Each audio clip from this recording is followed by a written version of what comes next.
आद्य Dadaji spiritual foundation दुनिवाले दादा आध्यात्मिक केंद्राच्या माध्यमातून आयोजित सर्व दोष समूळनाश महायज्ञ सोहळा उत्साहात संपन्न झाला। पुणे येथील खराडी IT पार्क ग्राउंडवर दिनांक 25 व 26 एप्रिल रोजी झालेल्या सोहळ्यात आद्य स्वामी शिवानंद दादाजी यांच्या आशीर्वादानं तसंच हजारो भाविकांच्या उपस्थितीत कार्यक्रमाला उत्स्फूर्त प्रतिसाद मिळाला, अशी माहिती इगतपुरी नगर परिषदेचे माजी उपनगराध्यक्ष सतीश करपे यांनी दिली। संपूर्ण राज्यात आध्यात्मिक गुरु व संत योगी यांच्याबाबत सद्यस्थितीत नागरिकांमध्ये संभ्रम, नकारात्मकता, काही ठिकाणी चुकीचे प्रकार होत असल्याचं दिसत आहे। परंतु खराडी इथं कायदेशीर मान्यता घेऊन हा सोहळा पार पडला। या सोहळ्यात नाशिक व त्र्यंबकेश्वर येथील पुरोहित यांच्या हस्ते शास्त्रशुद्ध पद्धतीनं मंत्रपठण करून हवन करण्यात आलं। सोहळ्यात महाराष्ट्र, गुजरात, आंध्र प्रदेश, उत्तर प्रदेश, बिहार आदी राज्यांमधून सुमारे 5000 भाविकांनी या हवनात सहभाग घेतला।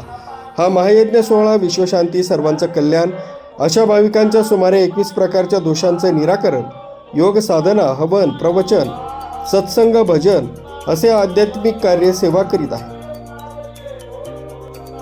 माझी ओळख करून देतो। प्रथम मी दत्ताजी लगड, मी अहमदनगर जिल्हा मुख्याध्यापक संघाचा माजी अध्यक्ष आणि 28 वर्ष मुख्याध्यापक म्हणून काम करून सेवानिवृत्त होऊन मला आज 17 वर्ष झालेली आहे। आज या ठिकाणी आमचे भाचे अमोद नलगे सर यांच्या मार्गदर्शनाने म्हणा किंवा त्यांच्या आग्रहाने आज हा कार्यक्रम आम्ही अटेंड केला, पूजेला बसलो।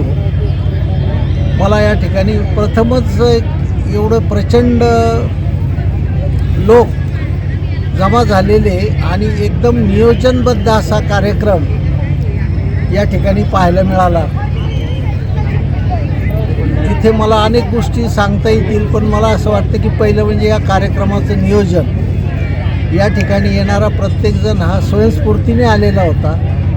सेवा करणारे जे सेवेकरी होते हे सुद्धा स्वयंस्फूर्तीने आणि अत्यंत आदरपूर्वक सेवा देत होते। दुसरी गोष्ट, कार्यक्रमात कुठेही अव्यवस्थितपणा, विस्कळीतपणा जाणवला नाही। भोजन व्यवस्था होती, ते अतिशय दुपारचं भोजन अतिशय छान बनवलेलं होतं आणि शिस्तबद्ध। सोहळ्याचे नियोजन आयोजकांनी उत्तम पद्धतीने केलं होतं।